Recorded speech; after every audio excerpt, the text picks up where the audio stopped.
How's it going, guys? Kyprotonic here. I have a brand new microphone.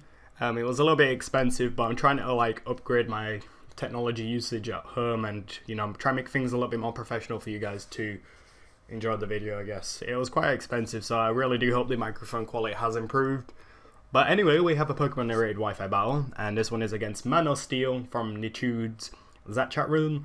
I did ask for an OU Pokemon battle, so he kind of didn't bring too much.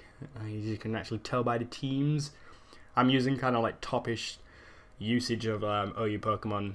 It's a very decent team. I kind of like it. I've been using it for a few games now, so yeah, this actually would turn out to be a decent game overall. So potential leads, I'm not really too sure because none of his Pokemon make sense to me. I'm sorry, but none of them just do. Anyway, I'm gonna lead with Politoed whilst he leads with a Miltank.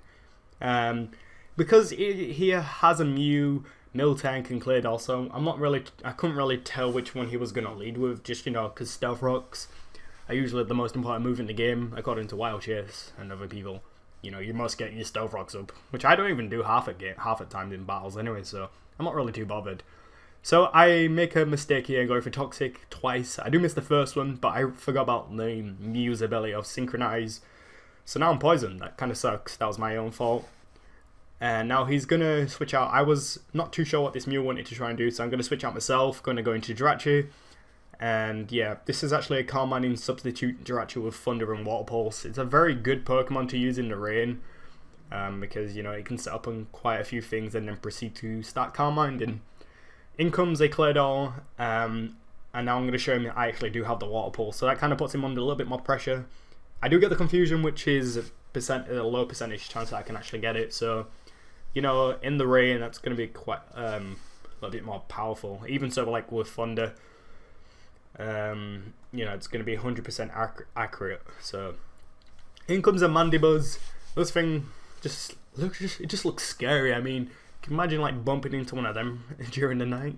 Rawr, I must eat you. Something random like that. I really don't know what I'm trying to say but those things are just terribly ugly.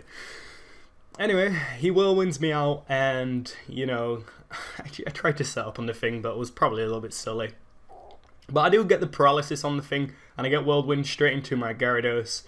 I kind of figured his own Gyarados was going to come straight in, but I just decided to go for the Playing Out Waterfall.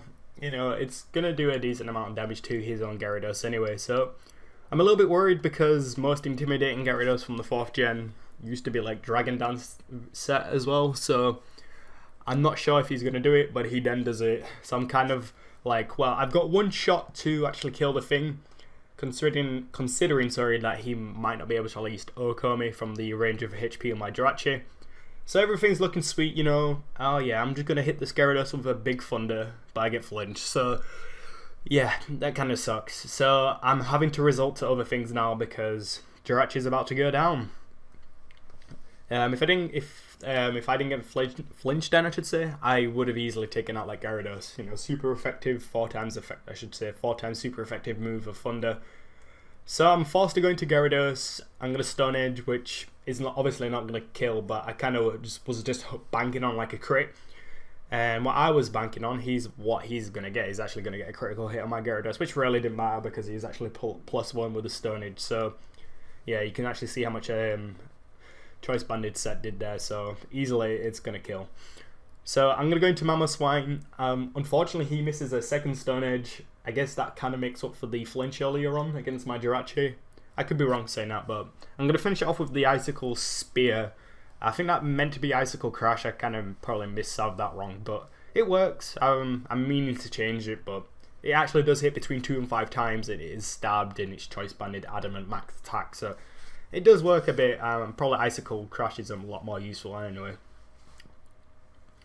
So Miltank's in against my Tentacruel. Tentacruel was kind of the star of this game, I guess, and I kind of do like its Dream World ability of Rain Dish. Aside that as well, you got Leftovers or even Black Sludge, which some people kind of like to run. I just prefer Leftovers and everything. Leftovers have always been there since early days of Pokemon, so don't really get the point in changing it up anyway. So let's see. Kind of just wanting this thing to die, but you know, I know he's gonna have the milk drink. I know he might want to try and keep his milk tank for later. So here I predicted his milk drink, and I'm just gonna go into Mama Swine just so I can try and hit it with a choice banded super effective of superpower, I believe. But in comes his Mew, and then I'm gonna choice band Earthquake that thing, which did less than half. So that kind of maybe makes me think that he could be a defensive Mew. And then he substitutes, and then he decides to Swords Dance, which I found very strange, just because, you know, the first Earthquake that I did to his Mew actually did about 45%.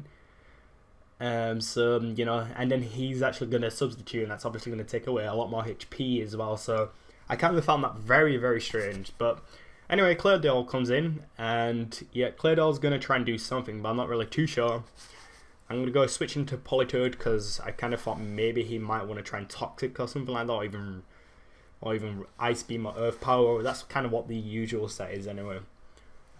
Considering I'm actually going to be more special or defensive, I can actually take any of this because Claydol don't really invest too much in special attack, I assume, these days. So I'm going to go for the Boiling Water, and I'm easily going to take out the Claydol. So I'm kind of looking set-ish, if you want to say, like in terms of like Pokemon usage and how the capable battles turning out overall. So in comes an NT, and NT really doesn't scare me, but then he shows me Extreme Speed, and I kind of forgot about the Extreme Speed of NT. I think that might be an event move. I'll have to just double check on that. I'm 70% sure that's right. So yeah, I don't take it out with a Boiling Water, which probably was actually a little bit better because then it carried on the match a little bit more. So Toxic does rack up on my Politoed, so that's the end of that. I go for Rapid Spin, just hoping for like a one shot, 1 HP kill. That would have been so funny, but it doesn't work out. He brings in Milk Tank, and obviously he's going to be faster, so he's going to Milk Drink, and this is kind of where the match gets a little bit stallish. So I'm going to talk randomly for about a moment. Anyway, if you guys enjoyed Christmas and New Year, let me know what you did and what stuff you got for Christmas. As for me, I kind of just got a lot of stuff. I got kind of a lot of clothes, some new Converses, some jumpers, a couple of video games, and a little bit of money. That was kind of my stuff. And then, like, you know, deodorants and sprays, etc. That's kind of what my mum goes for most years for me now.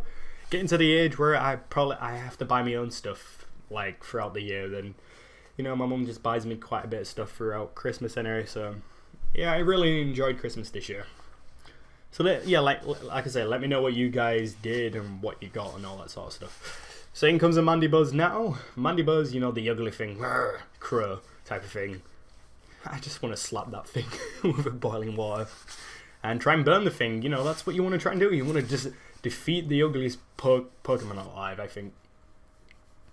Yep, so I burned the thing. That was kind of happy face day. So he whirlwinds me out, and in comes my Chansey.